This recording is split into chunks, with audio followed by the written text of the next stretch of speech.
सेनगाव तालुक्यातील धनगरवाडी शिवारात एका शेतात हरिणाची शिकार करून मांस वाटून घेताना विभाग स्थानिक गुन्हे शाखेच्या पथकाने रविवारी दिनांक 16 तारखेला छापा टाकून दोघांना ताब्यात घेतले आहे। या प्रकरणी वन्यजीव कायद्याअंतर्गत गुन्हा दाखल करण्याची प्रक्रिया सुरू केली असून घटनास्थळावरून 16 किलो मांस व हरिणाची कातडी जप्त करण्यात आली। वन विभागाच्या सूत्रांनी दिलेल्या माहितीनुसार सेनगाव तालुक्यातील धनगरवाडी शिवारात काही जण हरिणाची शिकार करीत असल्याची माहिती वन विभागाला मिळाली होती।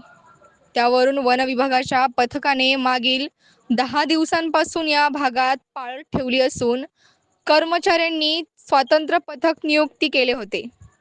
दरम्यान आज दुपारच्या सुमारास काही जणांनी हरणाची शिकार करून त्यांचे मांस कापून त्यांचे वाटणी करीत असल्याची माहिती मिळताच विभागीय वन अधिकारी डॉक्टर राजेंद्र नाळे, सहाय्यक विभागीय वन अधिकारी सचिन माने, वनपरिक्षेत्र अधिकारी महादेव केंद्रे यांच्या संस्थानिक गुन्हे शाखेचे सहाय्यक पोलीस निरीक्षक दिलीप मोरे, जमादार साईनाथ कंठे, कुमार मगर, सुभाष घुगे यांच्या पथकाने तातडीने घटनास्थळी धाव घेऊन आरोपींना ताब्यात घेतले असून पुढील तपास वन विभागाच्या वतीने करण्यात येत आहे।